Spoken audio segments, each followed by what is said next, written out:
Imagine for a moment, we are in 2004.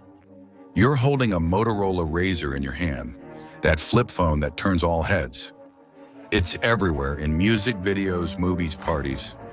If you have a Razr, you're at the forefront of fashion. Motorola is the undisputed leader in mobile innovation. And yet today, when you think of a smartphone, you first think of Samsung, Apple, or even Huawei. But where is Motorola? What happened for this brand, which was once dominant, to fall completely into oblivion? You might think it's just a matter of competition, but in reality, it's much more than that. Motorola fell victim to its own success, strategic errors, and a technological revolution it failed to anticipate. Hello, Entrepreneur Mindset. I hope you are doing well. In this video, we're going to explore how Motorola went from the pinnacle to free fall.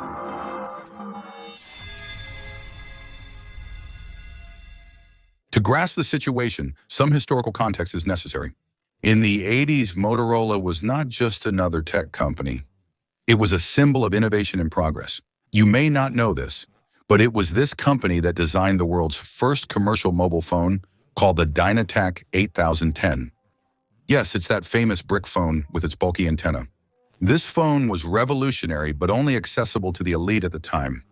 It cost about $4,000 and weighed nearly a kilogram. Doesn't that remind you of a product? And yet, despite its price equivalent to over $10,000 today, taking into account inflation, and unlike the Apple Vision Pro 1, which can't sell and to which we have dedicated a video, it embodied the future. Despite a 10-hour charging time, it could only last an hour in conversation. Hard to get addicted to the phone with that. Motorola was at the forefront. In the 90s, the company controlled nearly 60% of the global mobile phone market. At that time, it was nearly unrivaled. Just seeing the M logo of Motorola on a device was enough to guarantee its quality and innovation. But the real turning point, the one that would propel Motorola to the height of its glory, came in 2004 with the launch of the Motorola Razr V3. It was very different from other phones of the time, like the 3310 from Nokia, for example, another legend. It was incredibly thin, with a brushed aluminum design, elegant lines, and a futuristic hinge. It opened and closed with a satisfying sound that gave the impression of handling a spy gadget. For many, it was much more than a phone. It was a fashion accessory. And this positioning worked wonderfully.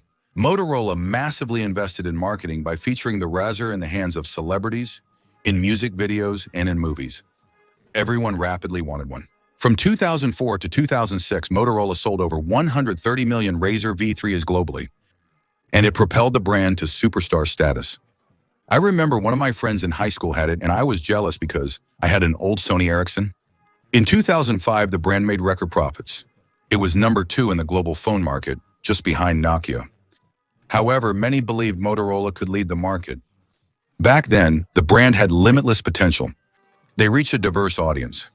Trendy young people attracted by the design, professionals seduced by the build quality, and even older consumers thanks to the device's ergonomics. However, behind this resounding success, Motorola began to show signs of weakness.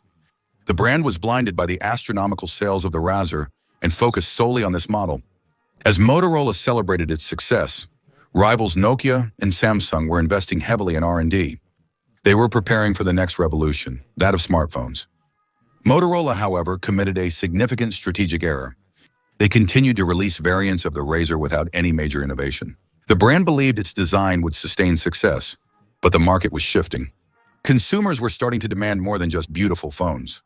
They wanted connected devices capable of browsing the internet, sending emails, and running applications. Meanwhile, challengers were arriving, poised to disrupt the market. Apple and BlackBerry. In 2007, the iPhone's arrival would overturn everything Motorola thought they knew about the phone market. In the 2000 years, Nokia was the other giant of the industry. Even if its history in mobile is not going to end well, as we saw in a dedicated video, you can find in description, the company offered phones for all market segments, basic and affordable models for emerging countries, more sophisticated phones for mature markets. A bit like Samsung today, for example, the Nokia Communicator and N-Series combined advanced features like internet browsing, multimedia playback, and even office work capabilities. They didn't play on the field of pure design like Motorola, but on that of practicality and software ecosystem. If Nokia represented stability, Samsung was at the time the ambitious outsider, and they were investing heavily in research and development, seeking to diversify their products while betting on quality and innovation. They grasped a crucial point. The market for basic phones wouldn't remain indefinitely. They began preparing their smartphone entry well before Motorola recognized the significance of this transition.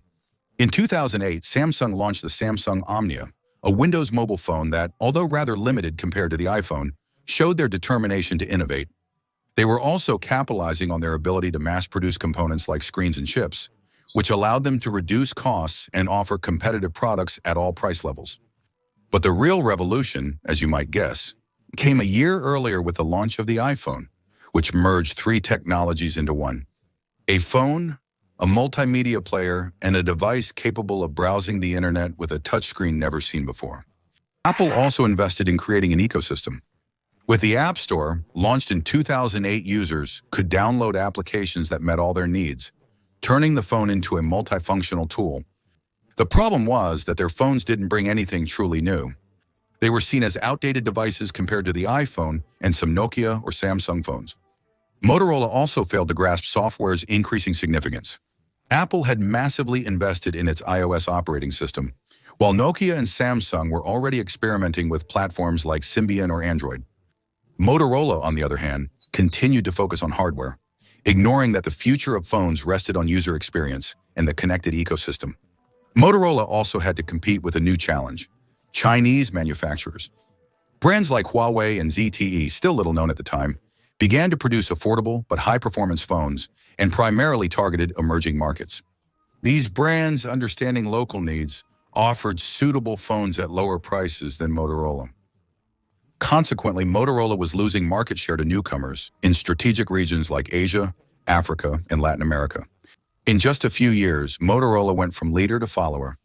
It was now facing fierce competition on all fronts, from historical players like Nokia to challengers like Samsung, Apple, and Huawei. Notably, during this time, Motorola still had the ability to reinvent itself. It had a strong name, global recognition, and technical expertise, but its problems were actually just beginning. At the beginning of the 2010s, Motorola was in turmoil. One of its costliest mistakes was clinging to its glorious history. The brand seemed incapable of letting go of its obsession with the famous Razr by launching over and over again derivative models without offering any real innovation. These phones were simply updates of initial designs without features that could meet the new expectations of consumers. The internal fragmentation of the company did not help matters. Motorola was a bureaucratic organization where decision-making was slow and often ineffective. The marketing, engineering, and strategy teams worked separately without proper coordination.